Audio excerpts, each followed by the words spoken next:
ಓಂ ಶಾಂತಿ. 9/6/69 ಇಸ್ವಿಯ ಅವ್ಯಕ್ತ ಮಹಾವಾಕ್ಯಗಳು. ಇದರಲ್ಲಿ ಬಾಬಾ ನೆನ್ನೆ ದಿನ ಹೇಳಿದರು, ಸುಸ್ತಿಯ ಮಧುರ ರೂಪ ಆಲಸ್ಯ ಅಂಥೇಳಿ. ವರ್ತಮಾನ ಸಮಯದಲ್ಲಿ ಮಕ್ಕಳಲ್ಲಿ ಆಲಸ್ಯ ಮತ್ತು ಹುಡುಗಾಟಿಕೆತನ ಹೆಚ್ಚಿನ ರೂಪದಲ್ಲಿ ಕಾಣ್ತಾ ಇದೆ. ಮೊದಲಿನ ಥರ ಚಡಪಡಿಕೆ ಇಲ್ಲ. ಆದ್ದರಿಂದ ಪುರುಷಾರ್ಥದಲ್ಲಿ ಸ್ವಲ್ಪ ಮಂದಗತಿಯಲ್ಲಿ ನಡೀತಾ ಇದ್ದಾರೆ. ಆದರೆ ಈ ಥರ ಆಗಬಾರ್ದು. ಮುಂದೆ ಬರುವಂಥ ಸಮಯದಲ್ಲಿ ಮಾಯೆ ಹೊಸ ಹೊಸ ರೂಪದಲ್ಲಿ ಬರಲಿದೆ, ಪರೀಕ್ಷೆಗಳು ಬರಲಿವೆ. ಅದರಲ್ಲಿ ಪಾಸ್ ಆಗಬೇಕಾದ್ರೆ ಶಕ್ತಿಶಾಲಿ ಪುರುಷಾರ್ಥ, ತೀವ್ರ ಪುರುಷಾರ್ಥ ಮಾಡಬೇಕು. ಅಮೃತ ವೇಳೆಯಲ್ಲಿ ಅಂದಿನ ದಿನಕ್ಕೆ ಒಂದು ಸಂಕಲ್ಪ ಅಥವಾ ಒಂದು ಸ್ವಮಾನವನ್ನು ಆರಿಸಿಕೊಂಡು ಆ ಸಂಕಲ್ಪ ಅಥವಾ ಸ್ವಮಾನದಂತೆ ಇಡೀ ದಿನ ಪುರುಷಾರ್ಥ ಮಾಡಬೇಕು. ಅಮೃತ ವೇಳೆಯಲ್ಲಿನೇ ಮನಸ್ಸಿಗೆ ಒಂದು ಪ್ರೋಗ್ರಾಮ್ ಕೊಡಬೇಕು. ಆಗ ಪುರುಷಾರ್ಥ ತೀವ್ರತೆಯಿಂದ ಮಾಡಲಿಕ್ಕೆ ಸಾಧ್ಯವಾಗ್ತದೆ ಅಂತ ಬಾಬಾ ನೆನ್ನೆ ದಿನ ಹೇಳಿದರು. ಅದೇ ಮುರಳಿಯಲ್ಲಿ ಮುಂದೆ ಬಾಬಾ ಹೇಳ್ತಿದ್ದಾರೆ, आज तो गोपों से मुलाकात करते हैं, अपने पुरुषार्थ में संतुष्ट हो.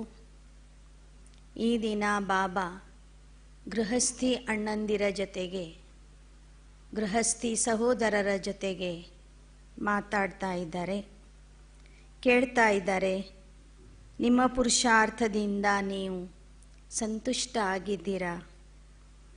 ಚಲ್ತೋ ರಹೇ ಹೋ ಲೇಕಿನ್ ಕಿತನಿ ಪರ್ಸೆಂಟೇಜ್ ಮೇ. ಎಲ್ಲರೂ ಪುರುಷಾರ್ಥದಲ್ಲಿ ನಡೀತಾ ಇದ್ದೀರಿ, ಆದರೆ ಎಷ್ಟು ಪರ್ಸೆಂಟೇಜ್ ಪುರುಷಾರ್ಥ ನಡೆದಿದೆ? जो समझते हैं कि हम 75% श्रीमत पर चल रहे हैं, वे हाथ उठाए. ಯಾರು 75% ಶ್ರೀಮತದಂತೆ ನಡೀತಾ ಇದ್ದೀರಿ, ಶ್ರೀಮತದ ಪಾಲನೆ ಮಾಡ್ತಾ ಇದ್ದೀರಿ, ಅವರು ಕೈ ಎತ್ರಿ ಅಂತಾರೆ ಬಾಬಾ. ಕೈಯೋನೆ ಹಾತ್ ಉಠಾಯ. ಅಚ್ಚಾ ಮುಖ್ಯ ಶ್ರೀಮತ್ ಕ್ಯಾ ಹೈ? ಆಗ ಕೆಲವರು ಕೈ ಎತ್ತಿದ್ರು. ಅವರಿಗೆ ಬಾಬಾ ಕೇಳ್ತಾ ಇದ್ದಾರೆ, ಮುಖ್ಯವಾದಂಥ ಶ್ರೀಮತ ಯಾವುದಾಗಿದೆ? ಮುಖ್ಯ ಶ್ರೀಮತ್ ಹೈ ज़्यादा से ज़्यादा समय ಯಾದ ಕಿ ಯಾತ್ರಾ ಮೇ ರಹನ. ಮುಖ್ಯ ಶ್ರೀಮತ ಆಗಿದೆ, ಹೆಚ್ಚಿನ ಸಮಯ ನಾವು ನೆನಪಿನ ಯಾತ್ರೆಯಲ್ಲಿ ಇರಬೇಕು. ಕ್ಯೋಂಕಿ ಇಸ್ ಯಾದ ಕಿ ಯಾತ್ರಾ ಸೇ ಹಿ ಪವಿತ್ರತಾ, ದೈವಿ ಗುಣ और ಸರ್ವಿಸ್ ಕಿ ಸಫಲತಾ ಭಿ ಹೋಗಿ. ಏಕೆಂದರೆ ನೆನಪಿನ ಯಾತ್ರೆಯಿಂದಲೇ ನಿಮ್ಮಲ್ಲಿ ಪವಿತ್ರತೆ, ದೈವಿ ಗುಣಗಳ ಧಾರಣೆ ಆಗ್ತದೆ ಮತ್ತು ಸೇವೆಯಲ್ಲಿ ಸಫಲತೆ ಸಿಗ್ತದೆ. जो 75% श्रीमत पर चलते हैं, उनका याद का चार्ट कितना है? ಯಾರು 75% ಶ್ರೀಮತದಂತೆ ನಡೀತಾ ಇದ್ದಾರೆ, ಅವರ ನೆನಪಿನ ಯಾತ್ರೆಯ ಚಾರ್ಟು ಎಷ್ಟಿದೆ? याद का चार्ट भी 75% होना चाहिए. ನೆನಪಿನ ಚಾರ್ಟು ಸಹ 75% ಇರಬೇಕು. इसको कहेंगे पूरी पूरी श्रीमत पर चलने वाले. ಈ ರೀತಿಯಲ್ಲಿ ಯಾರು ಶ್ರೀಮತದ ಪಾಲನೆಯಲ್ಲಿ 75% ಪುರುಷಾರ್ಥ ಮಾಡ್ತಿದ್ದೀರಿ ಹಾಗೂ ನೆನಪಿನ ಯಾತ್ರೆಯಲ್ಲಿ 75% ಪುರುಷಾರ್ಥ ಮಾಡ್ತಿದ್ದೀರಿ, ಅವರಿಗೆ ಮಾತ್ರ ಸಂಪೂರ್ಣ ಶ್ರೀಮತದಿಂದ ನಡೆಯುವಂಥವರು ಅಂತ ಹೇಳಲಾಗ್ತದೆ. ಆಜ್ ಖಾಸ್ ಗೋಪೋಂ ಕೋ ಆಗೆ ಕಿಯಾ ಹೈ, ಗೋಪಿಯೋಂ ಕೋ ಪೀಛೆ ಮಂಗಾಯ. ಈ ದಿನ ಬಾಬಾ ಸಹೋದರರನ್ನು ಮುಂದೆ ಕರೆದಿದ್ದಾರೆ, ಸಹೋದರಿಯರನ್ನು ಹಿಂದೆ ಕೂಡಿಸಿದ್ದಾರೆ. क्योंकि जब भी मिलन की कोई बात होती है तो गोपियाँ जल्दी आ जाती, ಗೋಪ ದೇಖತೆ ರಹ ಜಾತೆ. ಯಾಕೆ ಅಂದರೆ ಯಾವಾಗ ಮಿಲನದ ಕಾರ್ಯಕ್ರಮ ನಡೀತದೆ ಆಗ ಅಕ್ಕಂದಿರು ಬೇಗ ಬೇಗ ವೇದಿಕೆಯ ಮೇಲೆ ಬಂದುಬಿಡ್ತಾರೆ, ಕರೆಯೋದಕ್ಕಿಂತ ಮುಂಚೆನೇ ಬಂದುಬಿಡ್ತಾರೆ. ಹೀಗಾಗಿ ಅಣ್ಣಂದಿರು ಹಿಂದೆ ಉಳ್ಕೊಂಡು ಬಿಡ್ತಾರೆ. गोपों को जिम्मेवारी भी देनी है ना, यूं तो दी हुई. ಇವತ್ತು ಬಾಬಾ ಹೇಳ್ತಿದ್ದಾರೆ, ಹೇಗೆ ಸಹೋದರಿಯರಿಗೆ ನಾನು ಜವಾಬ್ದಾರಿ ಕೊಟ್ಟಿದ್ದೀನಿ ಹಾಗೆ ಅಣ್ಣಂದಿರಿಗೂ ಸಹ ಕೆಲವು ಜವಾಬ್ದಾರಿಗಳನ್ನು ನಾನು ಕೊಡಬೇಕಾಗಿದೆ. ಆಗಲೇ ಕೊಟ್ಟಿದ್ದೀನಿ, ಮತ್ತೆ ಕೆಲವು ಜವಾಬ್ದಾರಿಯ ಕಾರ್ಯಗಳನ್ನು ಸಹೋದರರಿಗೆ ಒಪ್ಪಿಸಬೇಕಾಗಿದೆ. जैसे आप लोगों के चित्र में दिखाया ना कि द्वापर के बाद ताज उतर जाते, तो यह जिम्मेवारी का ताज भी दिया हुआ तो है, लेकिन कभी कभी जानबूझकर उतार देते हैं और माया भी उतार देती है. ಹೇಗೆ ದ್ವಾಪರ ಯುಗದ ಚಿತ್ರದಲ್ಲಿ, ಏಣಿಯ ಚಿತ್ರದಲ್ಲಿ ತೋರಿಸ್ತೀರಿ, ದ್ವಾಪರ ಯುಗ ಬಂದಾಗ ರಾವಣ ಬಂದು ಪವಿತ್ರತೆಯ ಕಿರೀಟವನ್ನು ಕಸ್ಕೊಂಡು ಬಿಡ್ತಾನೆ.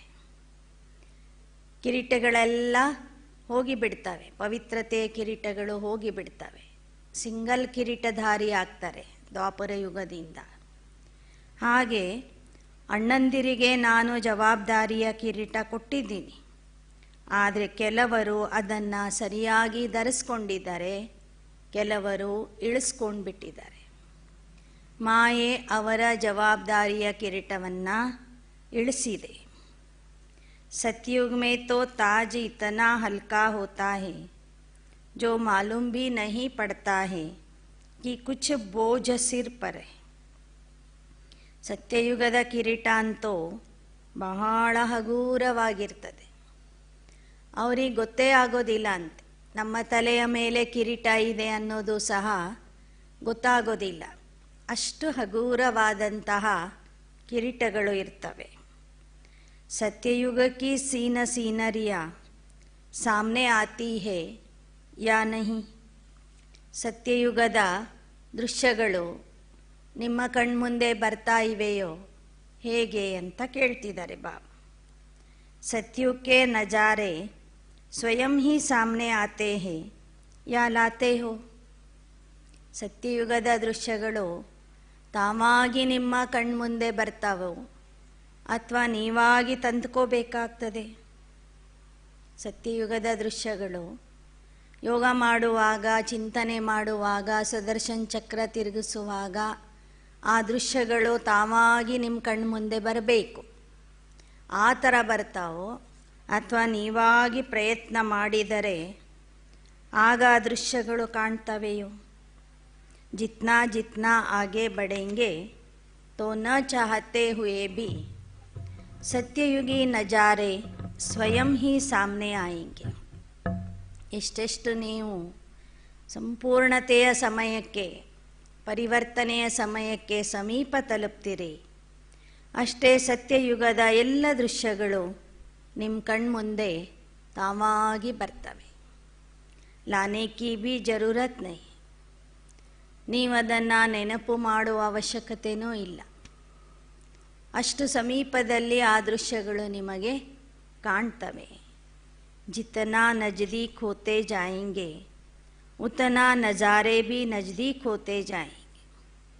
ಎಷ್ಟೆಷ್ಟು ನೀವು ಸತ್ಯಯುಗಕ್ಕೆ ಸಮೀಪ ಹೋಗ್ತೀರಿ ಅಷ್ಟೇ ಆ ದೃಶ್ಯಗಳು ಸಹ ನಿಮಗೆ ಸಮೀಪದಲ್ಲಿ ಕಾಣ್ತವೆ ಅಂತ ಹೇಳ್ತಿದ್ದಾರೆ ಬಾಬಾ. सतयुग में चलना है और खेल पाल करना है, यह तो निश्चित है ही. ಸತ್ಯಯುಗಕ್ಕೆ ಹೋಗಬೇಕಾಗಿದೆ ಮತ್ತು ಅಲ್ಲಿ ಕೃಷ್ಣನ ಜೊತೆಗೆ ಆಟ ಆಡಬೇಕಾಗಿದೆ, ಕೃಷ್ಣನ ಜೊತೆಗೆ ಬರಬೇಕಾಗಿದೆ ಅನ್ನುವ ನಿಶ್ಚಯ ನಿಮ್ಮೆಲ್ಲರಲ್ಲಿಯೂ ಇದೆ. आज जो भी सभी बैठे हैं उनमें से कौन समझता है कि हम श्री कृष्ण के साथ पहले जन्म में आएंगे, उनकी फैमिली में आएंगे, वह सखा सखी बनेंगे, वह तो स्कूल के साथी बनेंगे. जो समझते हैं तीनों में से कोई न कोई जरूर बनेंगे, तो ऐसे निश्चय बुद्धि कौन है? ನಿಮ್ಮಲ್ಲಿ ನಾನು ಶ್ರೀಕೃಷ್ಣನ ಜೊತೆಗೆ ಮೊದಲನೇ ಜನ್ಮದಲ್ಲಿನೇ ಹುಟ್ಟಿ ಬರ್ತೀನಿ, ಕೃಷ್ಣನ ಜೊತೆಗೆ ಹುಟ್ಟಿ ಬರ್ತೀನಿ, ಅಥವಾ ಕೃಷ್ಣನ ರಾಜ ಮನೆತನದಲ್ಲಿ ಹುಟ್ಟಿ ಬರ್ತೀನಿ, ಅಥವಾ ಕೃಷ್ಣನ ಸಖಾ ಸಖಿಯಾಗಿ ಬರ್ತೀನಿ, ಕೃಷ್ಣನ ಶಾಲೆಯಲ್ಲಿನೇ ಓದುವಂತಹ ಸಂಗಾತಿ ಆಗ್ತೀನಿ, ವಿದ್ಯಾರ್ಥಿ ಆಗ್ತೀನಿ ಎಂಬ ನಿಶ್ಚಯ ಯಾರಲ್ಲಿ ಇದೆ? ಒಂದು ಅವನ ಜೊತೆಗೆ ಹುಟ್ಟಿ ಬಂದು ರಾಜ ಮನೆತನದಲ್ಲಿ ಬರ್ತೀನಿ ಅನ್ನುವ ನಿಶ್ಚಯ ಆದರೂ ಇರಬೇಕು, ಇಲ್ಲ ಅವನ ಸಖಾ ಸಖಿಯಾಗಿ ಫ್ರೆಂಡ್ ಆಗಿ ಬರ್ತೀನಿ ಅನ್ನುವ ನಿಶ್ಚಯ ಆದರೂ ಇರಬೇಕು, ಇಲ್ಲ ಅವನು ರಾಜವಿದ್ಯೆ ಕಲಿಯುವಾಗ ಆ ಗುರುಕುಲದಲ್ಲಿ ನಾನು ಇರ್ತೀನಿ ಎಂಬ ನಿಶ್ಚಯ ಇರಬೇಕು. ಈ ಮೂರಲ್ಲಿ ಯಾವುದಾದ್ರೂ ಒಂದು ನಿಶ್ಚಯ ಇರುವಂಥವರು ಕೈ ಎತ್ರಿ ಅಂತಾರೆ ಬಾಬಾ. ಸಬೀನೇ ಹಾತ್ ಉಠಾಯ, ಎಲ್ಲರೂ ಕೈ ಎತ್ತಿಬಿಟ್ರು. ನಜ್ದೀಕ್ ಆನೆ ವಾಲೋಂ ಕಿ ಸಂಗಮ ಯುಗ ಮೇ ನಿಶಾನಿ ಕ್ಯಾ ಹೋಗಿ, ಭವಿಷ್ಯದಲ್ಲಿ ಯಾರು ಕೃಷ್ಣನ ಸಮೀಪದ ಸಂಬಂಧದಲ್ಲಿ ಬರ್ತಾರೆ ಅವರ ಗುರುತು ಸಂಗಮ ಯುಗದಲ್ಲಿ ಏನು ಕಾಣಿಸ್ತದೆ, ಸಂಗಮ ಯುಗದಲ್ಲಿ ಅವರಲ್ಲಿ ಯಾವ ಲಕ್ಷಣಗಳು ಕಾಣ್ತವೆ? यहाँ कौन अपने को नज़दीक समझते? यज्ञ सर्विस व जो बाप दादा का कार्य है उसमें जो नज़दीक होगा वही वहाँ खेल पाल आदि में नज़दीक होंगे. ಯಾರು ಇಲ್ಲಿ ಯಜ್ಞ ಸೇವೆಯಲ್ಲಿ ಸಮೀಪ ಇರ್ತಾರೆ, ಬಾಪ್ ದಾದಾರವರ ಸೇವಾ ಕಾರ್ಯದಲ್ಲಿ ಸಮೀಪ ಇರ್ತಾರೆ, ಇದು ನಂದು ಅಂತ ತಿಳ್ಕೊಂಡು ಮಾಡ್ತಾರೆ, ಅವರೇ ಅಲ್ಲಿ ಕೃಷ್ಣನ ಜೊತೆಗೆ ಬರ್ತಾರೆ. यज्ञ की जिम्मेवारी व बाप दादा के कार्य की जिम्मेवारी के नज़दीक जितना जितना होंगे उतना वहाँ भी नज़दीक होंगे. ಯಜ್ಞದ ಜವಾಬ್ದಾರಿ, ಬಾಪ್ ದಾದಾರವರ ಸೇವಾ ಕಾರ್ಯದ ಜವಾಬ್ದಾರಿ ಯಾರು ವಹಿಸಿಕೊಳ್ತಾರೆ, ಯಜ್ಞದ ಸಮೀಪದಲ್ಲಿ ಇರ್ತಾರೆ, ಅವರೇ ಅಲ್ಲಿಯೂ ಸಹ ಕೃಷ್ಣನ ಸಮೀಪದಲ್ಲಿ ಇರ್ತಾರೆ. ಒಂದು ಸಾಥಿಯಾಗಿ ಇರ್ತಾರೆ, ಒಂದು ಫ್ರೆಂಡಾಗಿ ಇರ್ತಾರೆ, ರಾಜ ಮನೆತನದಲ್ಲಿ ಹುಟ್ಟಿ ಬರ್ತಾರೆ, ಅಥವಾ ಅವನ ಶಾಲೆಗೆ ಹೋಗುವಂತಹ ಶಾಲೆಯ ಸಂಗಾತಿ ಆಗ್ತಾರೆ. ನಜ್ದೀಕ್ ಹೋನೆ ಕಿ ಪರಖ್ ಕೈಸೆ ಹೋಗಿ, ಹಾಗಾದರೆ ಒಬ್ಬರು ಯಜ್ಞದ ಅತಿ ಸಮೀಪದಲ್ಲಿ ಇದ್ದಾರೆ, ಸೇವಾ ಕಾರ್ಯದ ಜವಾಬ್ದಾರಿಯನ್ನು ಸಂಪೂರ್ಣವಾಗಿ ವಹಿಸಿಕೊಂಡಿದ್ದಾರೆ ಅನ್ನೋದನ್ನು ಹೇಗೆ ಗುರುತಿಸುವುದು? ಸಂಗಮ ಯುಗದಲ್ಲಿ ಒಬ್ಬರು ಯಜ್ಞಕ್ಕೆ ಬಹಳ ಸಮೀಪ ಇದ್ದಾರೆ, ಈ ಯಜ್ಞ ನಮ್ಮದು ಅಂತ ತಿಳ್ಕೊಂಡಿದ್ದಾರೆ, ಬಾಬಾ ಕೊಟ್ಟಂಥ ಸೇವೆಯನ್ನು ಯಾರು ಜವಾಬ್ದಾರಿಯಿಂದ ಮಾಡ್ತಿದ್ದಾರೆ ಅವರ ಗುರುತು ಏನಾಗಿರ್ತದೆ? ಹರೇಕೋ ಅಪ್ನೆ ಆಪ್ಸೆ ಪೂಛನಾ ಚಾಯಿ, ಪ್ರತಿಯೊಬ್ಬರೂ ನಿಮಗೆ ನೀವೇ ಕೇಳ್ಕೊಳ್ಳಿ, ನೀವು ಶಿವನ ಯಜ್ಞಕ್ಕೆ ಸಮೀಪದಲ್ಲಿ ಇದ್ದೀರಾ? ಶಿವನ ಯಜ್ಞದ ಜವಾಬ್ದಾರಿಯನ್ನು ವಹಿಸ್ಕೊಂಡಿದ್ದೀರಾ? ಆ ಥರ ನಿಭಾಯಿಸ್ತಾ ಇದ್ದೀರಾ? ಕೇಳ್ಕೊಳ್ಳಿ ಅಂತಾರೆ ಬಾಬಾ. अपनी बुद्धि जितना तन मन धन और जितना समय लौकिक जिम्मेवारियों में देते हो उतना ही इस तरफ देते हैं. ಬಾಬಾ ಕೇಳ್ತಿದ್ದಾರೆ, ನಿಮ್ಮ ತನು ಮನ ಧನ ಬುದ್ಧಿ ಮತ್ತು ಸಮಯ ಎಷ್ಟು ನೀವು ಲೌಕಿಕ ಜೀವನಕ್ಕೆ ಕೊಡ್ತಾ ಇದ್ದೀರಿ, ಅಷ್ಟೇ ನೀವು ಬಾಬನ ಸೇವೆಗೆ ಕೊಡ್ತಿದ್ದೀರಾ, ಯಜ್ಞದ ಸೇವಾ ಕಾರ್ಯಕ್ಕೆ ಕೊಡ್ತಿದ್ದೀರಾ? ಕೇಳ್ಕೊಳ್ಳಿ ಅಂತಾರೆ ಬಾಬಾ. इस तरफ ज़्यादा देना चाहिए, अगर ज़्यादा नहीं तो उसका वजन एक जैसा कैसे होगा? ವಾಸ್ತವಿಕವಾಗಿ ತನು ಮನ ಧನ ಬುದ್ಧಿ ಸಮಯ ಯಜ್ಞಕ್ಕೆ ಜಾಸ್ತಿ ಕೊಡಬೇಕು, ನೀವು ಲೌಕಿಕಕ್ಕೆ ಕಡಿಮೆ ಕೊಡಬೇಕು. ಅಷ್ಟಿಲ್ದಿದ್ರೂ अगर दोनों तरफ एक जितना है तो भी नज़दीक गिना जाए. ಹೋಗಲಿ, ಈ ಕಡೆಗೆ ನೀವು ಜಾಸ್ತಿ ಕೊಡ್ತಾ ಇಲ್ಲ ಅಂತ ತಿಳ್ಕೊಳ್ರಿ, ಎರಡೂ ಸಮ ಸಮ ಇದ್ರೂ ಪರವಾಗಿಲ್ಲ ಅಂತಾರೆ ಬಾ. ಲೌಕಿಕ ಮತ್ತು ಅಲೌಕಿಕ ಸಮ ಸಮ ಇರಬೇಕು. ಲೌಕಿಕ ಕಾರ್ಯ ವ್ಯವಹಾರಕ್ಕೆ 8 ಗಂಟೆ ಕೊಡ್ತೀರಿ ಅಂದರೆ 8 ಗಂಟೆ ಪುರುಷಾರ್ಥ ಮಾಡಲಿಕ್ಕೆ ಕೊಡಬೇಕು. ಹಣನೂ ಅಷ್ಟೇ, ಲೌಕಿಕಕ್ಕೆ ಅಷ್ಟು ಕೊಡ್ತೀರಿ ಅಂದರೆ ಅಷ್ಟೇ ಬಾಬನ ಯಜ್ಞಕ್ಕೂ ಕೊಡಬೇಕು. ಶರೀರದಿಂದ ಸೇವೆ ಮಾಡೋದು, ಕರ್ಮಣ ಸೇವೆ ಮಾಡೋದು, ಇಡೀ ದಿನ ಮನೆಯಲ್ಲಿ ದುಡಿತೀರಿ, ಕೆಲಸ ಮಾಡ್ತೀರಿ, ಅದರಲ್ಲಿ ಅಷ್ಟೇ ಅಲ್ಲಿ ಅರ್ಧ ಇಲ್ಲಿ ಅರ್ಧ ಸೇವೆ ಮಾಡಬೇಕು. ಇಲ್ಲಿನೂ ಸಹ ನೀವು ಶ್ರಮದಾನದಿಂದ ಸೇವೆ ಮಾಡಬೇಕು.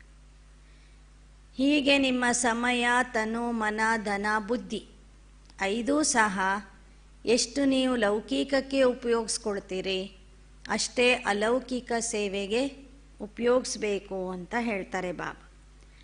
ಆ ಥರ ಉಪಯೋಗಿಸುವಂಥವ್ರು ಮಾತ್ರ ಭವಿಷ್ಯದಲ್ಲಿ ಕೃಷ್ಣನ ಸಮೀಪದಲ್ಲಿ ಹುಟ್ಟಿ ಬರ್ತಾರೆ, ರಾಜಮನೆತನದಲ್ಲಿ ಹುಟ್ಟಿ ಬರ್ತಾರೆ, ಕೃಷ್ಣನ ಸಖಾ ಸಖಿಯಾಗಿ ಬರ್ತಾರೆ ಅಂತ ಬಾಬಾ ಹೇಳ್ತಿದ್ದಾರೆ. अगर दोनों तरफ का एक जितना है तो भी नज़दीक गिना जाएगा. इस हिसाब से अपने को परखना है. ಈ ಲೆಕ್ಕವನ್ನು ಮುಂದಿಟ್ಕೊಂಡು ನಿಮ್ಮ ಪರೀಕ್ಷೆಯನ್ನು ನೀವೇ ಮಾಡಿಕೊಳ್ಳಿ ಅಂತ ಹೇಳ್ತಾರೆ ಬಾಬಾ. अभी तक रिजल्ट में लौकिक जिम्मेवारियों का बोझ ज़्यादा देखने में आता है. ಇಲ್ಲಿಯವರೆಗಿನ ರಿಸಲ್ಟ್ ನೋಡಿದರೆ ಅಣ್ಣಂದಿರು ಲೌಕಿಕದ ಭಾರವನ್ನು ಜಾಸ್ತಿ ವಹಿಸ್ಕೊಂಡಿದ್ದಾರೆ, ಲೌಕಿಕದ ಜವಾಬ್ದಾರಿ ಜಾಸ್ತಿ ವಹಿಸ್ಕೊಂಡಿದ್ದಾರೆ.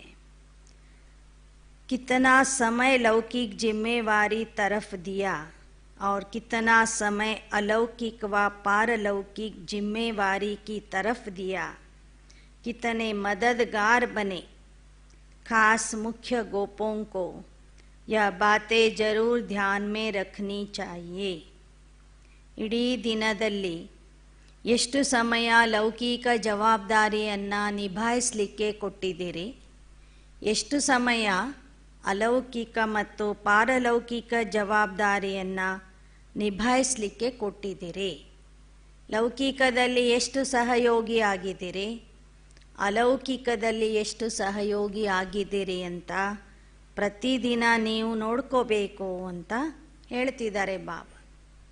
ಈ ಮಾತನ್ನು ವಿಶೇಷವಾಗಿ ದುಡಿಯುವಂತಹ ಬಿಸ್ನೆಸ್ ಮಾಡುವಂತಹ ಅಣ್ಣಂದಿರಿಗೆ ಹೇಳ್ತಾ ಇದ್ದಾರೆ, ಮಾತೆಯರಿಗೆ ಕುಮಾರಿಯರಿಗೆ ಹೇಳ್ತಿಲ್ಲ. ದುಡಿಮೆ ಮಾಡದೇ ಇರ್ತಕ್ಕಂಥ ಮಾತೆಯರು ಕುಮಾರಿಯರಿಗೆ ಹೇಳ್ತಿಲ್ಲ, ಆದರೆ ಅಣ್ಣಂದಿರಿಗೆ ವಿಶೇಷವಾಗಿ ಈ ಮಾತನ್ನು ಹೇಳ್ತಾ ಇದ್ದಾರೆ. गोपों को यह जरूर देखना चाहिए, यह चेकिंग करते रहेंगे तो पता पड़ेगा कि कौन सा तरफ ಖಾಲಿ. ಪ್ರತಿದಿನ ಇದನ್ನು ನೋಡ್ಕೊಳ್ಳಿ, ಲೌಕಿಕ ಅಲೌಕಿಕ ಎರಡೂ ಬ್ಯಾಲೆನ್ಸ್ ಇದೆಯೋ ಹೇಗೆ. ಒಂದು ತಕ್ಕಡಿ ಏನಾದರೂ ಖಾಲಿ ಇತ್ತು ಅಂದರೆ ಏನಾಗ್ತದೆ, कौन सा तरफ खाली है. सभी प्रकार की परिस्थितियों में रहते हुए कम से कम दोनों तरफ एक जितना जरूर होना चाहिए. ಅಲೌಕಿಕದ ತಕ್ಕಡಿ ಏನಿದೆ ಅದು ಖಾಲಿ ಇದೆ, ಲೌಕಿಕದ ತಕ್ಕಡಿ ಭಾರ ಆಗಿದೆ ಅಂದರೆ ನೀವು ಕೃಷ್ಣನ ಜೊತೆಗೆ ಬರೋರಲ್ಲ. ಎರಡೂ ತಕ್ಕಡಿಗಳ ತೂಕ ಸಮ ಸಮ ಇತ್ತು ಅಂದರೆ ನೀವು ಕೃಷ್ಣನ ಜೊತೆಗೆ ಬರುವಂಥ ಆತ್ಮರು ಅಂತ ಗೊತ್ತಾಗ್ತದೆ. ಯಾವುದೇ ರೀತಿಯ ಪರಿಸ್ಥಿತಿ ಬಂದ್ರೂ ಸಹ ಲೌಕಿಕ ಮತ್ತು ಅಲೌಕಿಕದಲ್ಲಿ ಬ್ಯಾಲೆನ್ಸ್ ಇಟ್ಕೊಳ್ಳೋದನ್ನು ವಿಶೇಷ ಗಮನ ಕೊಟ್ಟು ಪುರುಷಾರ್ಥ ಮಾಡಿರಿ, ಅದರ ಕಡೆಗೆ ವಿಶೇಷ ಗಮನ ಕೊಡಿ. तो फिर लौकिक जिम्मेवारी की कमी को भी ठीक कर सकेंगे. उस तरफ कम हुआ तो हर्जा नहीं, इस तरफ कम नहीं होना चाहिए. ಬಾಬಾ ಹೇಳ್ತಾರೆ, ಅಲೌಕಿಕದ ತಕ್ಕಡಿ ಏನಿದೆ, ತಟ್ಟೆ ಏನಿದೆ, ಅದು ಭಾರ ಇರಬೇಕು. ಲೌಕಿಕದ ತಟ್ಟೆ ಆಟೋಮೆಟಿಕ್ಲಿ ಭಾರ ಆಗ್ತದೆ. ಆವಾಗ ಇದು ತೂಕ ಜಾಸ್ತಿ ಮಾಡ್ಕೊಂಡು ಬಿಟ್ರೆ ಬಾಬಾ ಲೌಕಿಕದ ತೂಕನೂ ಸರಿ ಮಾಡಿಬಿಡ್ತಾರೆ. ಎಲ್ಲ ಬಾಬನಿಗೆ ಕೊಟ್ಬಿಟ್ರೆ ನಮಗೇನು ಅಂತ ವಿಚಾರನೆ ಮಾಡುವ ಅಗತ್ಯ ಇಲ್ಲ ಅಂತ ಹೇಳ್ತಾರೆ ಬಾಬಾ. इस तरफ उस तरफ कम हुआ तो हर्जा नहीं, इस तरफ कम नहीं होना चाहिए. तो फिर लौकिक जिम्मेवारी की कमी को भी ठीक कर सके. ಅಲೌಕಿಕದ ತೂಕ ನೀವು ಜಾಸ್ತಿ ಮಾಡಿಕೊಂಡ್ರೆ ಬಾಬಾ ನಿಮ್ಮ ಲೌಕಿಕದ ತೂಕನೂ ಸರಿ ಮಾಡಿಬಿಡ್ತಾರೆ. ಪರಮಾರ್ಥ ಸೆ ವ್ಯವಹಾರ ಭಿ ಸಿದ್ಧ ಹೋ ಜಾತ ಹೈ. ಮೊದಲು ಪರಮಾರ್ಥ ಮಾಡ್ರಿ, ಆಗ ವ್ಯವಹಾರ ತಾನಾಗಿ ಸಿದ್ಧಿ ಆಗ್ತದೆ. ಕೋಯಿ ಕೋಯಿ ಕಹತೆ पहले व्यवहार को ठीक करे फिर परमार्थ में लगेंगे, यह ठीक नहीं. ಕೆಲವರೇನು ಹೇಳ್ತಾರೆ, ಮೊದಲು ನಮ್ಮ ವ್ಯವಹಾರ ಸರಿ ಮಾಡ್ಕೋತೀವಿ, ನಮ್ಮ ದುಡಿಮೆ ಸರಿ ಮಾಡ್ಕೋತೀವಿ, ನಮ್ಮ ಕೆಲಸಗಳನ್ನು ಮುಗಿಸ್ಕೊಳ್ತೀವಿ, ನಂತರ ನೋಡೋಣ ಅಂತಾರೆ. ಬಾಬನ ಕೆಲಸ ಮಾಡೋದು ನಂತರ, ಬಾಬನ ಸೇವೆ ಮಾಡೋದು ನಂತರ, ಮೊದಲು ನಮ್ದು ಮಾಡ್ಕೋತೀವಿ ಅಂತ. ಆದರೆ ಅದು ಸರಿ ಅಲ್ಲ ಅಂತಾರೆ ಬಾಬಾ. ಮೊದಲು ಬಾಬಂದು ಮಾಡ್ತಾ ಹೋಗ್ರಿ, ನಿಮ್ಮದು ಸರಿ ಆಗಿಬಿಡ್ತದೆ ಅಂತಾರೆ ಬಾಬಾ. ಮೊದಲು ಬಾಬಂದು ಮಾಡ್ತಾ ಹೋಗ್ರಿ, ನಿಮ್ಮದು ಆಟೋಮೆಟಿಕ್ ಏನಾಗ್ತದೆ, ಸರಿ ಆಗ್ತದೆ. ತೋ ಯಹ ಖಾಸ್ ಧ್ಯಾನ್ ರಖನಾ ಹೈ. ಆದ್ದರಿಂದ ಅಣ್ಣಂದಿರು ಈ ವಿಷಯದ ಬಗ್ಗೆ ವಿಶೇಷ ಗಮನ ಕೊಡಬೇಕು. ಖಾಸ್ ಗೋಪೋ ಮೇ बाप दादा की उम्मीद है, जो गोप ही पूरी कर सकते, गोपियों से नहीं हो सकती. ಇನ್ನೊಂದು ಭರವಸೆ ಬಾಬೋರಿಗೆ ಸಹೋದರರ ಮೇಲೆ ಇದೆ. ಅದು ಗೃಹಸ್ಥಿ ಅಣ್ಣಂದಿರು ಅಥವಾ ಕುಮಾರರ ಮೇಲೆ ವಿಶೇಷ ಭರವಸೆ ಇದೆ. ಆ ಭರವಸೆ ಕುಮಾರಿಯರು ಅಥವಾ ಮಾತೆಯರ ಮೇಲೆ ಬಾಬೋರಿಗೆ ಇಲ್ಲ. ಆ ಭರವಸೆ ಯಾವುದು? पांडवों का मुख्य कार्य यही है, जो कई प्रकार के लोग और कई प्रकार की परीक्षाएं समय प्रति समय आने वाली भी है और आती भी रहती. तो परीक्षा और लोगों की परख, यह विशेष गोपों का काम है. ಪಾಂಡವರ ಕೆಲಸ ಏನಂದರೆ, ಅನೇಕ ಪ್ರಕಾರದ ಜನ ಬಂದಾಗ, ಅನೇಕ ಪ್ರಕಾರದ ಪರೀಕ್ಷೆಗಳು ಬಂದಾಗ ಅದನ್ನು ಮೊದಲು ಪರೀಕ್ಷೆ ಮಾಡುವುದು, ಗುರ್ತಿಸುವುದು, ನಂತರ ಅವರನ್ನು ಅಕ್ಕಂದಿರ ಹತ್ರ ಕಳಿಸೋದು. ಈ ಕೆಲಸ, ರಕ್ಷಣೆಯ ಕೆಲಸ ಏನಿದೆ, ಇದು ಪಾಂಡವರ ಜವಾಬ್ದಾರಿಯಾಗಿದೆ ಅಂತ ಹೇಳ್ತಾರೆ ಬಾ. ಹೇಗೆ ಯಾವುದೇ ಒಂದು ದೊಡ್ಡ ಮನೆ ಅಥವಾ ಅರಮನೆ ಇತ್ತು ಅಂದರೆ ಹೊರಗೆ ಕಾವಲ್ದಾರರು ಇರ್ತಾರೆ, ಅಲ್ಲಿ ವಾಚ್ಮನ್ಗಳು ಇರ್ತಾರೆ. ನೀವು ಯಾರು, ಎಂಥವರು, ಯಾಕೆ ಬಂದಿರಿ ಎಲ್ಲ ಕೇಳಿದ ನಂತರ ಒಳಗೆ ಹೋಗಿ ಮೆಸೇಜ್ ಕೊಡ್ತಾರೆ, ಇಂಥವ್ರು ಬಂದಿದ್ದಾರೆ ಅಂಥೇಳಿ. ಯಾರಿಗೂ ಒಳಗೆ ಬಿಡೋದಿಲ್ಲ. ಹಾಗೆ ಆ ಕೆಲಸ ನೀವು ಪಾಂಡವರು ಮಾಡಬೇಕು ಅಂತ ಹೇಳ್ತಾರೆ ಬಾಬಾ. ಕ್ಯೋಂಕಿ ಪಾಂಡವೋಂ ಕೋ ಶಕ್ತಿಯೋಂ ಕಿ ರಖವಾಲಿ ಕರ್ನೆ ಕಾ ಮುಖ್ಯ ಕಾರ್ಯ. ಯಾಕೆಂದರೆ ಬಾಬಾ ಈ ಯಜ್ಞದಲ್ಲಿ ಶಕ್ತಿಯರ ರಕ್ಷಣೆ ಮಾಡುವಂತಹ ಜವಾಬ್ದಾರಿ ಪಾಂಡವರಿಗೆ ಕೊಟ್ಟಿದ್ದಾರೆ. ಅಣ್ಣಂದಿರಿಗೆ ಒಪ್ಪಿಸಿದ್ದಾರೆ. शक्तियों का काम है तीर लगाना, लेकिन हर प्रकार की परीक्षा और लोगों को परखना और शक्तियों की रखवाली करना पांडवों का काम है. ಪಾಂಡವರ ಕೆಲಸ ಬೇಟೆಗಳನ್ನು ಹಿಡ್ಕೊಂಡು ಬರೋದು, ಶಕ್ತಿಯರ ಕೆಲಸ ಬಾಣ ಹೊಡೆಯೋದು. ಅದಕ್ಕೆ ಬಾಬಾ ಹೇಳ್ತಾರೆ, ಬರುವಂಥ ಜನ ಹೇಗಿರ್ತಾರೆ ಏನಿರ್ತಾರೆ ಅಂತ ಪರೀಕ್ಷೆ ಮಾಡುವುದು ಪಾಂಡವರ ಕೆಲಸ ಆಗಿದೆ. ಶಕ್ತಿಯರ ರಕ್ಷಣೆ ಮಾಡುವುದೇ ಪಾಂಡವರ ಕರ್ತವ್ಯ ಆಗಿದೆ. ಇತನಿ ಜಿಮ್ಮೇವಾರಿ ಉಠಾ ಸಕ್ತೆ ಹೋ, ಅಂಥ ಒಂದು ಜವಾಬ್ದಾರಿಯನ್ನು ನೀವು ವಹಿಸಿಕೊಂಡಿದ್ದೀರಾ. ಯಾ ಶಕ್ತಿಯೋं के रखवाली की आपको आवश्यकता है, ಅಥವಾ ಶಕ್ತಿಯರು ಅಂದರೆ ಅಕ್ಕಂದಿರೇ ನಮ್ಮನ್ನು ರಕ್ಷಣೆ ಮಾಡಲಿ ಅಂತ ಬಯಸ್ತೀರಾ. कहाँ कहाँ देखने में आता है पांडव अपनी रखवाली की औरों से उम्मीद रखते. ಒಮ್ಮೊಮ್ಮೆ ಬಾಬಾ ನೋಡ್ತಾರೆ, ಅಣ್ಣಂದಿರು ಅಕ್ಕಂದಿರಿಂದ ರಕ್ಷಣೆಯನ್ನು ಬಯಸ್ತಾರೆ, ಅಕ್ಕಂದಿರು ನಮ್ಮನ್ನು ರಕ್ಷಣೆ ಮಾಡಲಿ ಅಂತ ಬಯಸ್ತಾರೆ. लेकिन पांडवों को अपनी रखवाली के साथ साथ चारों ओर की रखवाली करनी. ಬಾಬಾ ಹೇಳ್ತಾರೆ, ಪಾಂಡವರು ನಿಮ್ಮ ರಕ್ಷಣೆ ಮಾತ್ರ ಅಲ್ಲ, ಇಡೀ ಯಜ್ಞದ ರಕ್ಷಣೆ ನೀವು ಮಾಡಬೇಕು.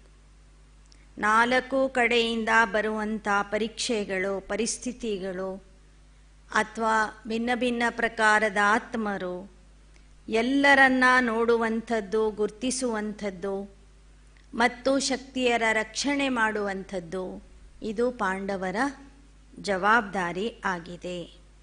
ಬೇಹದ್ ಮೇ ದೃಷ್ಟಿ ಹೋನಿ ಚಾಹಿಯೇ ನ ಕಿ ಹದ್ ಮೇ. ನಿಮ್ಮ ದೃಷ್ಟಿ ಬೇಹದ್ದಿನ ದೃಷ್ಟಿ ಇರಬೇಕು. ಬರೇ ಸಂಕುಚಿತವಾದಂತಹ ಭಾವನೆ ಆಗಲಿ, ಹದ್ದಿನ ದೃಷ್ಟಿ ಆಗಲಿ ನಿಮ್ಮಲ್ಲಿ ಇರಬಾರದು. अगर अपनी ही रखवाली नहीं करेंगे तो फिर औरों की मुश्किल हो जाएगी. ನಿಮ್ಮ ರಕ್ಷಣೆಯನ್ನೇ ನೀವು ಸರಿಯಾಗಿ ಮಾಡಿಕೊಳ್ಳಿಲ್ಲ ಅಂದರೆ ಅನ್ಯರ ರಕ್ಷಣೆ ಮಾಡುವುದು ನಿಮಗೆ ಕಷ್ಟ ಆಗಬಹುದು. ಮೊದಲು ನಿಮ್ಮ ರಕ್ಷಣೆ ಮಾಡಿಕೊಳ್ಳಿ, ನಂತರ ಯಜ್ಞದಲ್ಲಿ ಇರುವಂತಹ ಸೋದರಿಯರ ರಕ್ಷಣೆ, ಮಾತೆಯರ ರಕ್ಷಣೆ, ಯಜ್ಞದ ರಕ್ಷಣೆ ಮಾಡಿರಿ ಅಂತ ಬಾಬಾ ವಿಶೇಷವಾಗಿ ಪಾಂಡವರಿಗೆ ಈ ಜವಾಬ್ದಾರಿಯನ್ನು ಈ ದಿನದ ಮುರಳಿಯ ಮೂಲಕ ಕೊಡ್ತಾ ಇದ್ದಾರೆ. ಒಂದು ಬಾಬಾ ಹೇಳಿದರು, ನೀವು ಕೃಷ್ಣನ ಜೊತೆಗೆ ಬರಬೇಕು, ಕೃಷ್ಣನ ಜೊತೆಗೆ ಆಟ ಆಡಬೇಕು, ಕೃಷ್ಣನ ಜೊತೆಗೆ ಪಾಠ ಕಲಿಬೇಕಂದ್ರೆ ತನು, ಮನ, ಧನ, ಬುದ್ಧಿ, ಸಮಯ ಎಷ್ಟು ನೀವು ಲೌಕಿಕ ಜೀವನಕ್ಕೆ ಕೊಡ್ತಾ ಇದ್ದೀರಿ ಅಷ್ಟೇ ನೀವು ಅಲೌಕಿಕ ಕಾರ್ಯಕ್ಕೆ ಕೊಡಬೇಕು. ಆಗ ಮಾತ್ರ ನೀವು ಕೃಷ್ಣನ ಜೊತೆಗೆ ಬರಲು ಸಾಧ್ಯ ಅಂತ ಹೇಳಿದರು. ಎರಡನೇ ಮಾತನ್ನು ಬಾಬಾ ವಿಶೇಷವಾಗಿ ಹೇಳಿದರು, ಪಾಂಡವರಿಗೆ ನಾನು ಶಕ್ತಿಯರ ರಕ್ಷಣೆ ಮಾಡುವಂಥ ಜವಾಬ್ದಾರಿ ಕೊಟ್ಟಿದ್ದೀನಿ. ಆದ್ದರಿಂದ ಪರೀಕ್ಷಿಸುವಂತಹ ಶಕ್ತಿ, ಎದುರಿಸುವಂತಹ ಶಕ್ತಿ ಅಣ್ಣಂದಿರಲ್ಲಿ ಜಾಸ್ತಿ ಇರಬೇಕು. ನಿಮ್ಮ ರಕ್ಷಣೆನೂ ಮಾಡ್ಕೋಬೇಕು, ಜೊತೆಗೆ ಯಜ್ಞದ ರಕ್ಷಣೆನೂ ಮಾಡಬೇಕು ಅಂತ ಬಾಬಾ ವಿಶೇಷವಾಗಿ ತಿಳಿಸಿಕೊಟ್ರು. ಎಷ್ಟೆಷ್ಟು ಸಮಯ ಹತ್ತಿರ ಬರ್ತದೆ ಅಷ್ಟೇ ಸತ್ಯಯುಗದ ದೃಶ್ಯಗಳು ತಾವಾಗಿ ನಿಮಗೆ ಕಾಣ್ತವೆ. ನೀವಾಗಿ ನೋಡುವ ಪ್ರಯತ್ನ ಬೇಕಿಲ್ಲ. ಹತ್ತಿರ ಹೋದಷ್ಟು ಆ ಸ್ವರ್ಗನೂ ನಿಮಗೆ ಹತ್ತಿರದಲ್ಲಿ ಕಾಣ್ತದೆ.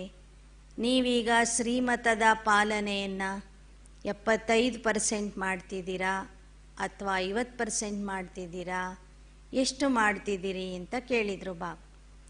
ಆಗ ಕೆಲವರು ಶ್ರೀಮತದ ಪಾಲನೆ 75% ಮಾಡ್ತಿದ್ದೀವಿ ಅಂತ ಹೇಳಿದರು.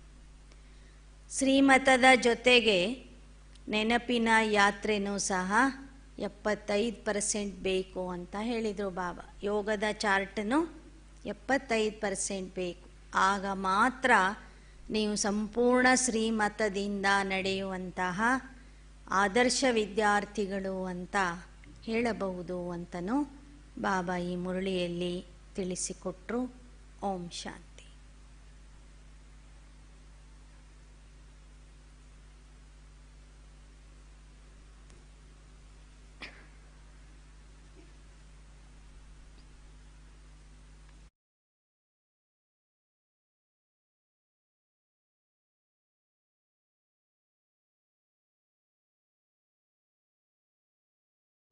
ಹಾಗೂ ಸಂಪೂರ್ಣ ನಿರ್ವಿಕಾರಿಯಾಗಿದ್ದೆ.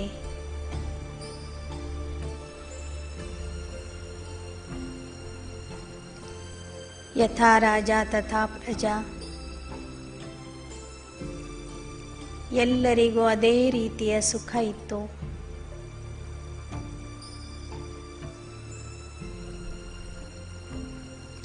ಪ್ರಕೃತಿ ನಮ್ಮ ಅಧೀನದಲ್ಲಿ ಇತ್ತು.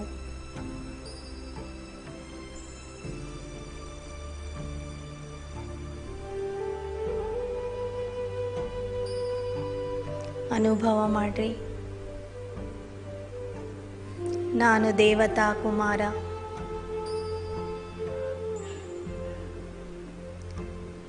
ಅನೇಕ ದೇವಿ ದೇವತೆಗಳ ಜೊತೆಗೆ ವನವಿಹಾರ ಮಾಡುತ್ತಿದ್ದೇನೆ.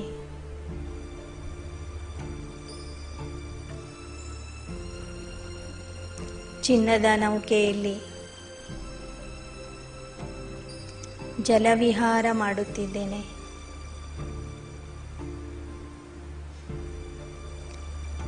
ದೂರದಲ್ಲಿ ಚಿನ್ನದ ಅರಮನೆಗಳು ಕಾಣುತ್ತಿವೆ.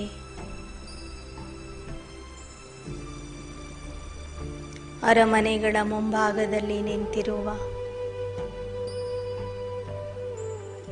ಪುಷ್ಪಕ ವಿಮಾನಗಳ ಸಾಲನ್ನು ನೋಡುತ್ತಿದ್ದೇನೆ.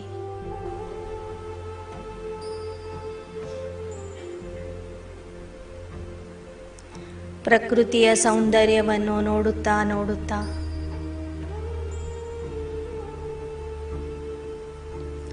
ಅಕ್ಕಪಕ್ಕದಲ್ಲಿ ಇರುವ ಫಲಪುಷ್ಪಗಳನ್ನು ನೋಡುತ್ತಾ ನೋಡುತ್ತಾ ಜಲವಿಹಾರ ಮುಗಿಸಿ ನಾನು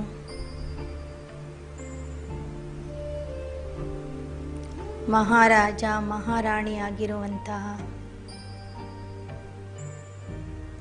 ಶ್ರೀ ಲಕ್ಷ್ಮೀ ಶ್ರೀನಾರಾಯಣನ ರಾಜ್ಯಸಭೆಯಲ್ಲಿ ಪ್ರವೇಶ ಮಾಡುತ್ತಿದ್ದೇನೆ.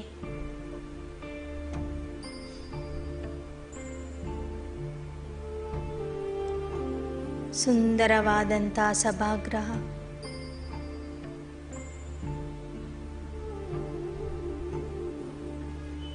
ಮಧ್ಯದಲ್ಲಿ ರಾಜಸಿಂಹಾಸನದ ಮೇಲೆ ಶ್ರೀ ಲಕ್ಷ್ಮೀ ಶ್ರೀನಾರಾಯಣ ವಿರಾಜಮಾನ ಆಗಿದ್ದಾರೆ.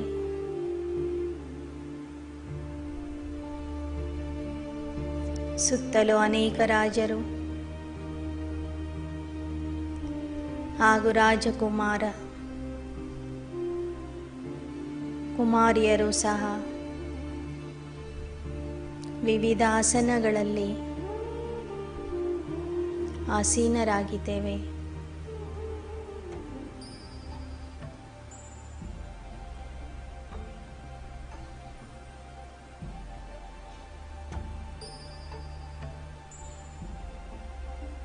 ಸತ್ಯಯುಗದ ಸುಂದರ ರಾಜ್ಯ ಸಭೆಯನ್ನು ನಾನು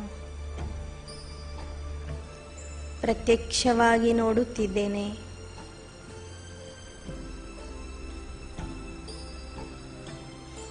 ಮಹಾರಾಜ ಶ್ರೀನಾರಾಯಣ ಎಲ್ಲ ಪ್ರಜೆಗಳನ್ನು, ಸಾಮಾನ್ಯ ರಾಜರನ್ನು ತಂದೆಯ ಪ್ರೀತಿಯಿಂದ ಗೌರವದಿಂದ ವಿಚಾರಿಸುತ್ತಿದ್ದಾರೆ.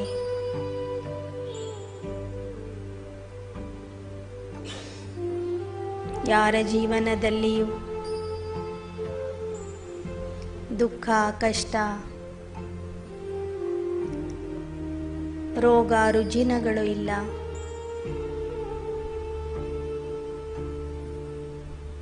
ರಾಜ್ಯ ವ್ಯವಸ್ಥೆ ಕ್ರಮಬದ್ಧವಾಗಿ ಕಾನೂನುಬದ್ಧವಾಗಿ ನಡೀತಾ ಇದೆ. ಎಲ್ಲರೂ ಏಕತೆಯಿಂದ ರಾಜನಿಗೆ ಸಹಯೋಗ ಕೊಡುತ್ತಾ ಸುಖಿ ಜೀವನವನ್ನು ನಡೆಸ್ತಾ ಇದ್ದಾರೆ.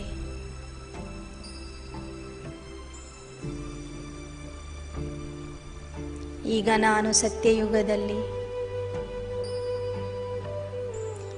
8 ಪುನರ್ಜನ್ಮಗಳನ್ನು ಪಡೆದು ತ್ರೇತಾಯುಗದಲ್ಲಿ ಪ್ರವೇಶ ಮಾಡಿದ್ದೇನೆ.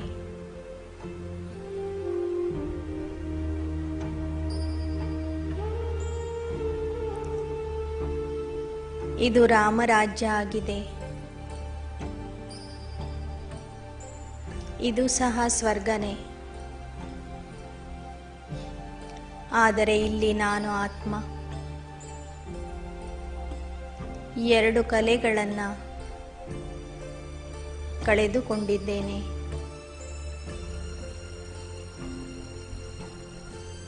ಪ್ರಕೃತಿಯು 2% ಹಳೇದಾಗಿದೆ.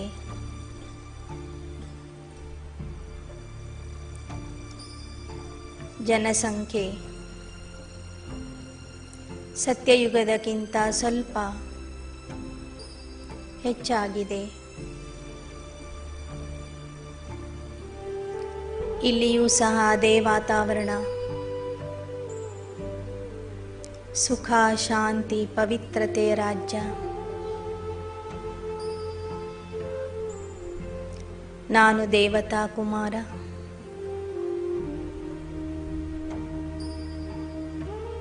ರಾಮನ ವಂಶದಲ್ಲಿ ಹುಟ್ಟಿದ್ದೇನೆ.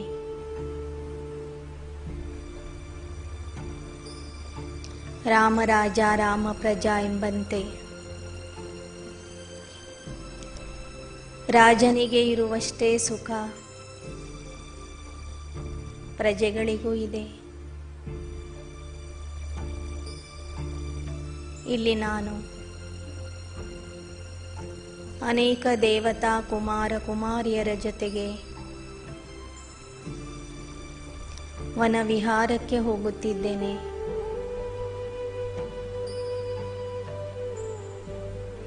ಅಕ್ಕಪಕ್ಕದಲ್ಲಿ ಇರುವ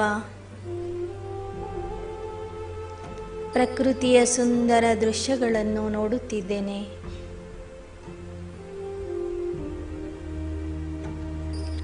ಅಲ್ಲಲ್ಲಿ ರಾಜಕುಮಾರ ರಾಜಕುಮಾರಿಯರು ನೃತ್ಯ ಮಾಡುತ್ತಿದ್ದಾರೆ. ಕೆಲವರು ಪುಷ್ಪಕ ವಿಮಾನದಲ್ಲಿ ಕುಳಿತು ವಾಯು ವಿಹಾರ ಮಾಡುತ್ತಿದ್ದಾರೆ.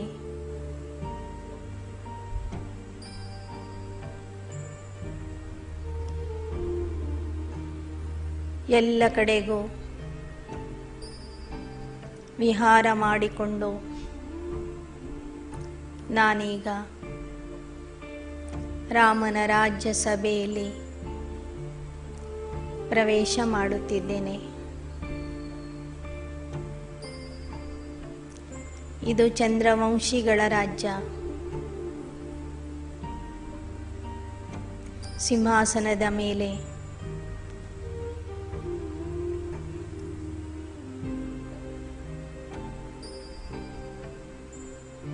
ಮಹಾರಾಜ ಆಗಿರುವ ಶ್ರೀರಾಮ,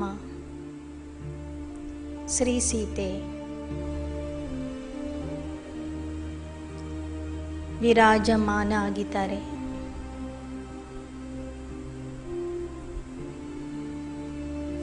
ಪುರುಷರ ಸಮಾನವಾದ ಸ್ಥಾನಮಾನ ಆ ರಾಜಸಭೆಯಲ್ಲಿ ಮಹಿಳೆಯರಿಗೂ ಇದೆ. ಎಲ್ಲರಲ್ಲೂ ಪವಿತ್ರವಾದಂಥ ದೃಷ್ಟಿ, ಪವಿತ್ರ ಮತ್ತು ಆತ್ಮಿಕ ಪ್ರೀತಿಯ ವ್ಯವಹಾರ. ಯಾವುದೇ ರೀತಿಯ ಗಲಾಟೆಗಳು ಇಲ್ಲ. ದುಃಖ ಅಶಾಂತಿ ಇಲ್ಲ. ಸಂಪೂರ್ಣ ಸುಖಮಯ ಜೀವನ.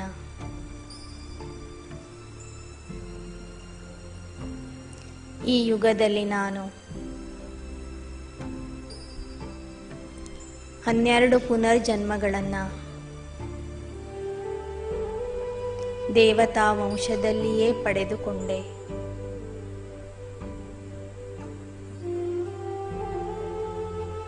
ನಿಧಾನಕ್ಕೆ ತ್ರೇತಾಯುಗ ಕಳೆದು ಹೋಗಿದೆ.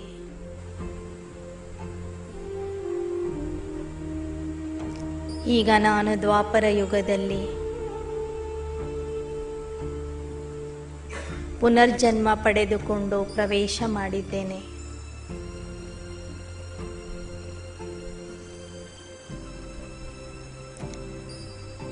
ದ್ವಾಪರ ಯುಗದಲ್ಲಿ ಬರುತ್ತಿದ್ದಂತೆ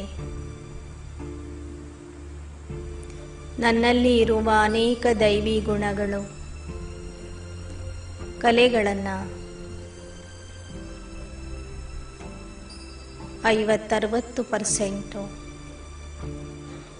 ಕಳೆದುಕೊಂಡಿದ್ದೇನೆ.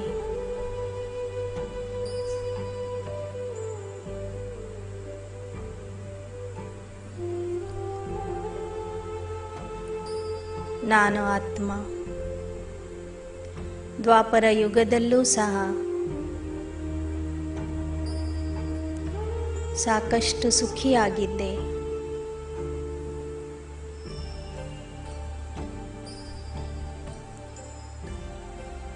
ಆದರೆ ದೈವಿ ಗುಣಗಳನ್ನು ಕಳೆದುಕೊಂಡಿರುವ ಕಾರಣ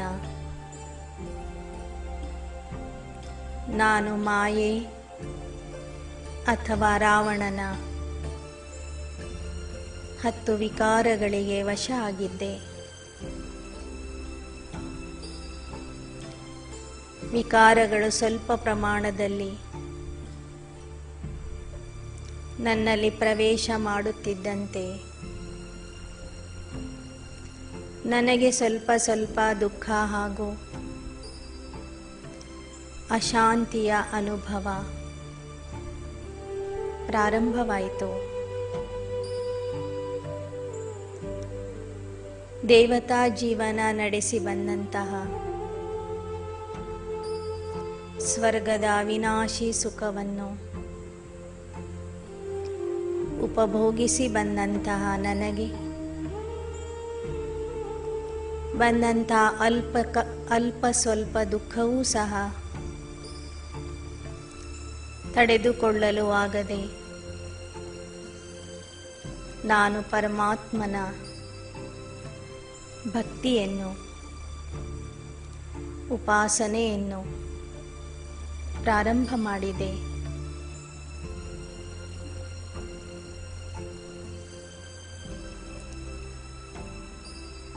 ನನಗೆ ಸಾಕಷ್ಟು ಸುಖ ಕೊಟ್ಟಿರುವಂತಹ, ಸ್ವರ್ಗದ ರಾಜ್ಯವನ್ನೇ ಕೊಟ್ಟಿರುವಂತಹ ಆ ನಿರಾಕಾರ ಶಿವತಂದೆಯ ನೆನಪು ಅಪರೋಕ್ಷವಾಗಿ ಬರಲಿಕ್ಕೆ ಪ್ರಾರಂಭವಾಯಿತು.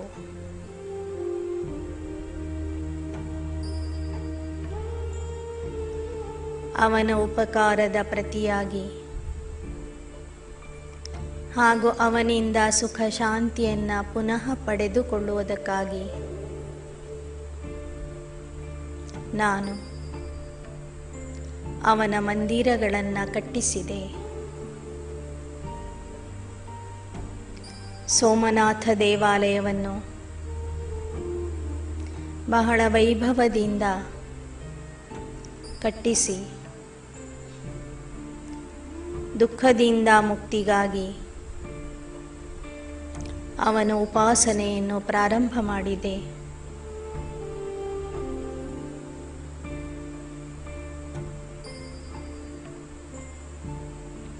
ಭಕ್ತಿ ಮಾರ್ಗದಲ್ಲೂ ಸಹ ನಾನು ಸರ್ವಶ್ರೇಷ್ಠ ಭಕ್ತನಾಗಿ ಶ್ರದ್ಧೆಯಿಂದ, ಭಾವನೆಯಿಂದ ಅವನ ಭಕ್ತಿಯನ್ನು ಮಾಡುತ್ತಾ ಬಂದೆ. ಏಕದೇವ ಉಪಾಸನೆಯನ್ನು ಮಾಡುತ್ತಾ ಮಾಡುತ್ತಾ ಭಕ್ತಿಯ ಫಲವನ್ನು ಅಲ್ಪಕಾಲದಲ್ಲಿ ಪಡೆಯುತ್ತಾ ಪಡೆಯುತ್ತಾ ದ್ವಾಪರ ಯುಗದಲ್ಲಿ ನಾನು 21 ಜನ್ಮಗಳನ್ನು ಪಡೆದುಕೊಂಡೆ. ದ್ವಾಪರ ಯುಗದ ಕೊನೆಗೆ ಬಂದಾಗ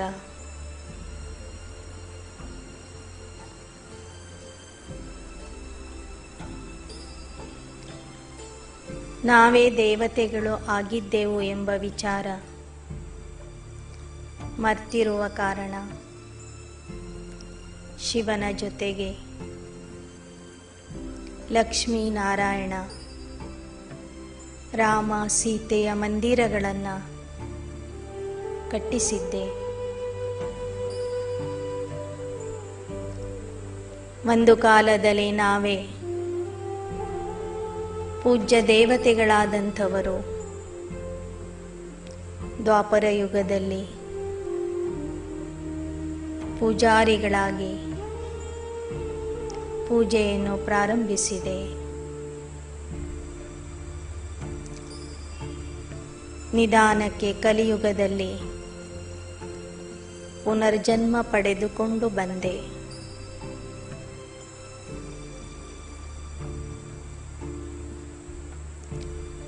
ಜನಸಂಖ್ಯೆಯು ಹೆಚ್ಚುತ್ತಾ ಭಾರತದ ಹೊರದೇಶಗಳಲ್ಲಿಯೂ ಸಹ ಜನಸಂಖ್ಯೆ ತುಂಬಿಬಿಟ್ಟಿತ್ತು. ನಾನು ಮಾತ್ರ ಶಿವನ ಹಳೆ ಭಕ್ತನಾಗಿಯೇ ಶಿವನ ಪೂಜೆಯೇ ಮಾಡುತ್ತಾ ಬಂದೆ.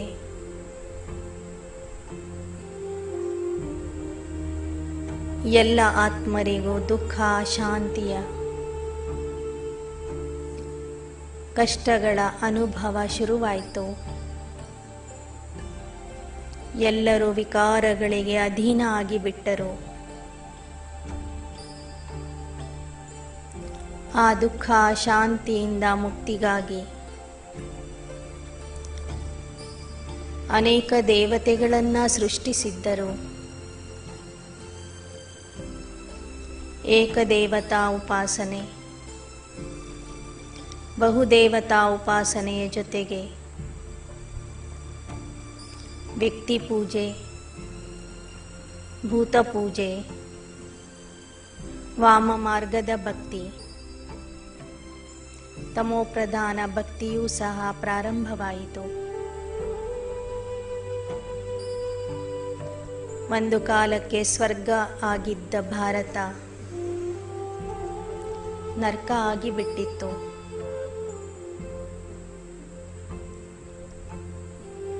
ನನ್ನ ಸುತ್ತಲಿರುವ ದುಃಖ ಶಾಂತಿ ಕಷ್ಟಗಳನ್ನು ನೋಡದೆ ನಿನ್ನನ್ನು ಕಳಕಳಿಯಿಂದ ಕರೆಯಲು ಪ್ರಾರಂಭಿಸಿದೆ. ನಮ್ಮನ್ನ ದುಃಖದಿಂದ ಬಿಡಿಸು ಹೇ ದುಃಖಹರ್ತ, ಸುಖಕರ್ತ. ಮತ್ತೊಮ್ಮೆ ಬಂದು ನಮಗೆ ದುಃಖದಿಂದ ಮುಕ್ತ ಮಾಡು, ಕರ್ಮ ಬಂಧನದಿಂದ ಮುಕ್ತ ಮಾಡು. ನಮಗೆ ಮುಕ್ತಿ ಜೀವನ್ಮುಕ್ತಿಯ ಮಾರ್ಗ ತೋರಿಸು ಎಂದು ಪ್ರತಿನಿತ್ಯ ಶಿವನ ದೇವಾಲಯಕ್ಕೆ ಹೋಗಿ ಕರೆಯಲು ಪ್ರಾರಂಭಿಸಿದೆ. ಮಕ್ಕಳ ದುಃಖ ನೋಡದೆ, ಕಷ್ಟಗಳನ್ನು ನೋಡದೆ, ಕಲಿಯುಗದ ಅಂತ್ಯದಲ್ಲಿ ನಿನ್ನ ಭಕ್ತರಿಗೆ ಭಕ್ತಿಯ ಫಲ ಕೊಡುವುದಕ್ಕಾಗಿ ಪುನಃ ಎಲ್ಲ ಆತ್ಮರ ಉದ್ಧಾರ ಮಾಡುವುದಕ್ಕಾಗಿ, ಪತಿತರನ್ನ ಪಾವನ ಮಾಡೋದಕ್ಕಾಗಿ ಈಗ ನೀನು ಬಂದಿದ್ದೀಯ. ಕಲಿಯುಗದ ಈ ದುಃಖದ ಸಮಯದಲ್ಲಿ ನಾನು 42 ಪುನರ್ಜನ್ಮಗಳನ್ನು ಪಡೆದೆ. ದೈಹಿಕವಾಗಿ 83ನೇ ಜನ್ಮದಲ್ಲಿ ಇದ್ದಾಗ ನನಗೆ ನೀನು ಸಿಕ್ಕಿದೀಯ. ಹೊಸ ಜ್ಞಾನದ ಜನ್ಮ ಕೊಟ್ಟಿದ್ದೀಯ. ಇದುವೇ ನನ್ನ 84ನೇ ಜನ್ಮ. ಈಗ ನಾನು ಸಂಗಮ ಯುಗದಲ್ಲಿ ಇದ್ದೇನೆ. ನಿನ್ನ ಪ್ರೀತಿಯ ಮಗುವಾಗಿ ನಿನ್ನ ಸನ್ಮುಖದಲ್ಲಿ ಕುಳಿತಿದ್ದೇನೆ.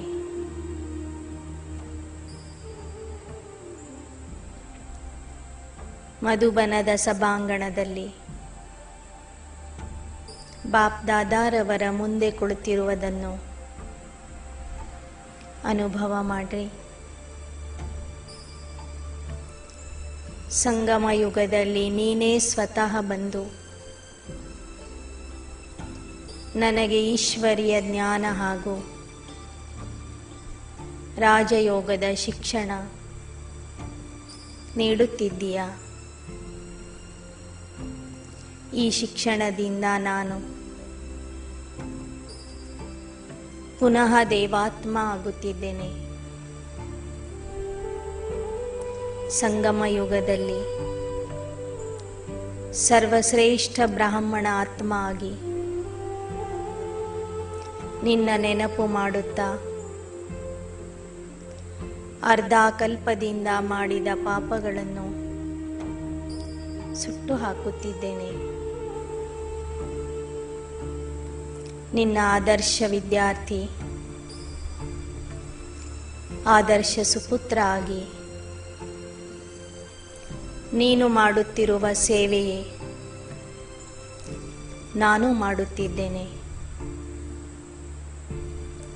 ನಿನ್ನಂತೆ ಈಶ್ವರಿಯ ಸೇವಕ ಆಗಿ ವಿಶ್ವದ ಕಲ್ಯಾಣ ಮಾಡುತ್ತಿದ್ದೇನೆ. ವಿಶ್ವ ಕಲ್ಯಾಣಕಾರಿ ಆತ್ಮ ಆಗಿದ್ದೇನೆ. ಇದೇ ಸಂಗಮ ಯುಗದಲ್ಲಿ ನೀನು ನನಗೆ 84 ಜನ್ಮಗಳ ನನ್ನ ಪಾತ್ರದ ಪರಿಚಯವನ್ನು ಮಾಡಿಕೊಟ್ಟಿದ್ದೀಯ.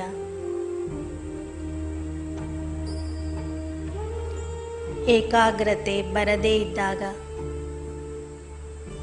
ವ್ಯರ್ಥ ಸಂಕಲ್ಪಗಳು ಬಂದಾಗ, ಮಕ್ಕಳೇ ಬುದ್ಧಿಯ ಮೂಲಕ ನಿಮ್ಮ ಸರ್ವತೋಮುಖಿ ಪಾತ್ರದ ದರ್ಶನ ಮಾಡಿಕೊಳ್ಳಿರಿ. 5 ಯುಗಗಳಲ್ಲಿ ನಡೆದೆ ನಿಮ್ಮ ಶ್ರೇಷ್ಠ ಪಾತ್ರವನ್ನು ನೆನಪು ಮಾಡಿಕೊಳ್ಳಿ. ಅದುವೇ ಸ್ವದರ್ಶನ ಚಕ್ರಧಾರಿ ಆಗುವುದು ಎಂದು ನೀನು ತಿಳಿಸಿದ್ದೀಯ. ಸ್ವದರ್ಶನ ಚಕ್ರಧಾರಿ ಆಗುವಂಥವರು ಭವಿಷ್ಯದಲ್ಲಿ ಚಕ್ರವರ್ತಿ ರಾಜ ಆಗುತ್ತೀರೆಂದು ನೀನು ಹೇಳುತ್ತೀಯ.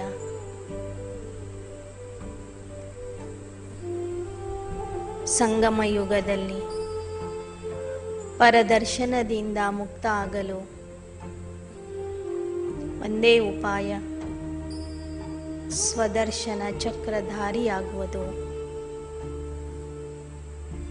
ನಾನೀಗ ಸಂಗಮ ಯುಗದಲ್ಲಿ ಸ್ವದರ್ಶನ ಚಕ್ರಧಾರಿ ಆತ್ಮ ಆಗಿದ್ದೇನೆ. 5 ಯುಗಗಳಲ್ಲಿನ ನನ್ನ ಪಾತ್ರದ ದರ್ಶನವನ್ನು ಬುದ್ಧಿಯ ನೇತ್ರದಿಂದ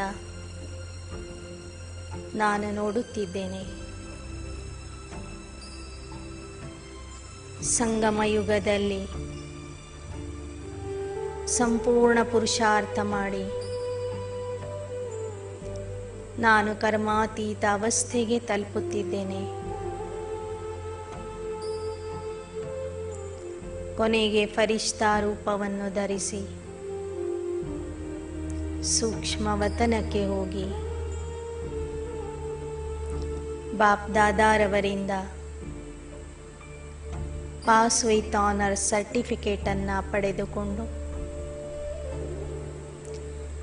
ಮತ್ತೆ ಸತ್ಯಯುಗದ ಆದಿಯಿಂದ ಬರುವಂತಹ ಪಾಸ್ಪೋರ್ಟ್ ಅನ್ನು ಸ್ವೀಕರಿಸಿ ನಾನು ಪರಮಧಾಮ ಮನೆಗೆ ಹೋಗುತ್ತಿದ್ದೇನೆ. ಸೃಷ್ಟಿ ನಾಟಕದ ಸರ್ವತೋಮುಖಿ ಪಾತ್ರಧಾರಿ, ಆಲ್ರೌಂಡ್ ಪಾತ್ರಧಾರಿ ಆತ್ಮ ನಾನು. ನಂಬರ್ 1 ಹೀರೋ ಆತ್ಮ ನಾನು. ಕಲ್ಪಕಲ್ಪಕ್ಕೂ ಹೀರೋ ಪಾತ್ರ ಮಾಡುವಂತಹ ಶ್ರೇಷ್ಠ ಪಾತ್ರಧಾರಿ ಆತ್ಮ ನಾನು. ಸಂಗಮ ಯುಗದಲ್ಲಿ ನನ್ನ ಪಾತ್ರ ಮುಗಿಸಿ ನಾನೀಗ ವಾಯಾ ಸೂಕ್ಷ್ಮವತನ